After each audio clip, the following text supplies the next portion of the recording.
안녕하세요. 아는 안과 닥터 소정원 원장입니다. 오늘은 많은 분들이 궁금해하시는 백내장에 대한 이야기를 해보도록 하겠습니다. 안녕하세요. 네, 안녕하십니까. 안녕하세요. 안녕하세요. 네, 안녕하세요. 지난번에 이어서 이번에 또 백내장 궁금증이 많아서 저희가 찾아왔는데요. 바로 질문으로 한번 들어가 볼까요? 네, 그게 좋을 것 같습니다. 네.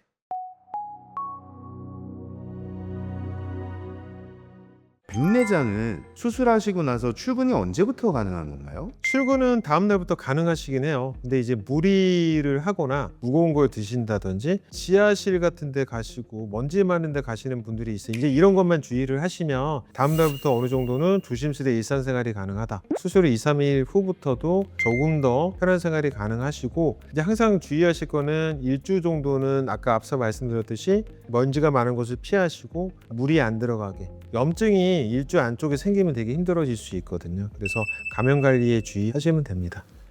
원장님, 제가 백내장에 대해 잘 몰랐는데 렌즈를 삽입을 한다 하더라고요. 근데 렌즈를 꼭 넣어야 되는 건가요?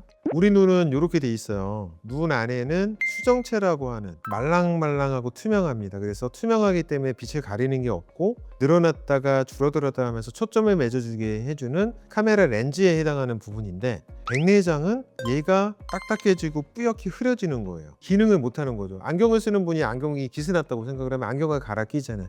이 못 쓰게 된 노화된 수정체를 제거를 하는 게 백내장 수술이니까, 백내장만 제거를 했다고 치면 원래 수정체 기능을 하던 구조물이 없잖아요. 그래서 얘를 대신할 만한 거를 넣는 게 그게 바로 인공수정체입니다. 그래서 인공수정체는 무조건 넣는 거예요. 원장님, 그러면 백내장 수술을 양쪽 눈 다 하시는 걸로 알고 있는데 두 눈에 똑같은 인공수정체가 들어가는 게 좋은 건가요? 굴절값도 그렇고 안질환도 없고 눈 모양이 동일하다는 상태에서 보면 같은 렌즈를 들어가는 게 더 자연스럽긴 한데, 그게 항상 꼭 정답은 아니에요. 눈의 뭐 어떤 굴절값이나 눈 상태, 눈의 크기나 이런 게 좀 다를 수도 있는 거고, 환자분의 생활 습관이나 내가 원하는 시력 요구도도 달라질 수가 있기 때문에, 그리고 한쪽을 예전에 수술을 하신 분들도 있을 거 아니에요, 오래전에. 양쪽을 항상 비슷한 시기에 하는 건 아니니까 그럴 때 상태를 보고, 서로 다른 조합이긴 하지만 이게 맞는 조합이다라고 판단이 되어지게 되면 다른 종류로 해서 들어가는 것도 문제는 없습니다. 원장님, 그러면 양쪽 눈을 백내장 수술한다고 하면 시기나 간격은 혹시 어떤 게 제일 좋을까요? 정해진 건 없어요. 예를 들어서 양쪽 다 수술을 해야 되는 상황이다라고 하면 한쪽을 먼저 수술을 하고, 대개의 경우는 반대쪽을 다음 날에 해요. 단 전제는 전날에 했던 수술의 눈 상태가 괜찮고 예측했던 결과값이 나온다고 판단이 되어지게 되면 반대쪽을 진행을 합니다. 그 이유가 뭐냐면, 일주일 정도는 불편하다고 말씀드렸잖아요. 물도 안 들어가야 되고 다음날 진행을 해도 되는데 1주나 2주에 있다고 하면 불편감이 또 1주는 더 생기는 거잖아요. 수술해야 될 백내장이 있고 불편감이 있고 해서 수술을 한쪽을 했는데 다음날 상태 좋고 예측된 도수값이 나온다, 결과값이 나온다 그러면 반대쪽 진행하는 거를 좀 권유를 드리고요. 그 시기는 이제 환자분이 판단을 하시는 거지. 아무래도 연령대가 좀 높으신 분들이다 보니까 주기적으로 독약하시는 게 있을 것 같아요. 혹시 뭐 주의사항이 좀 있을까요? 보통 이제 고령에서 수술을 하시기 때문에 드시는 약이 이제 종류가 대표적인 게 아스피린, 그리고 전립선 약이 있어요.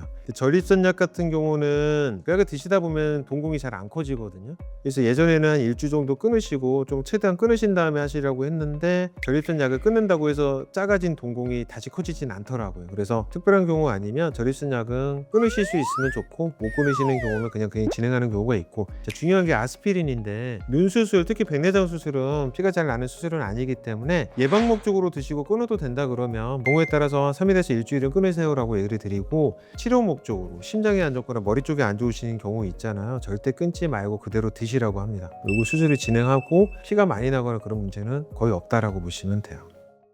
또 높은 연령대 분들이 같이 수술하는 게 임플란트가 있잖아요. 혹시 그 두 수술을 같이 해도 괜찮은 건가요?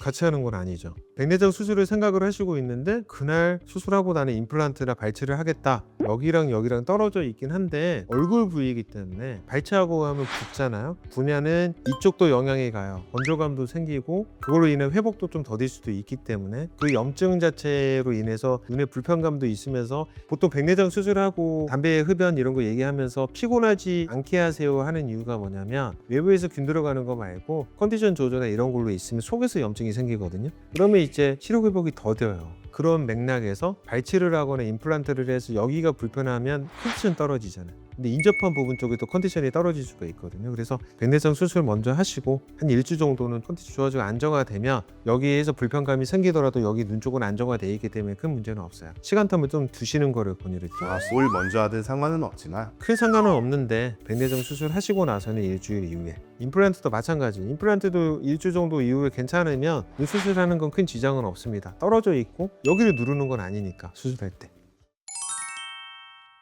네, 오늘 백내장에 관련된 궁금하신 내용에 대해서 질문에 대해서 답변을 드려보는 유익한 시간을 가졌습니다. 오늘 좋은 질문 감사합니다. 너무 유익한 시간이었습니다. 시간 가는 줄 몰랐어요. 네. 고맙습니다. 감사합니다.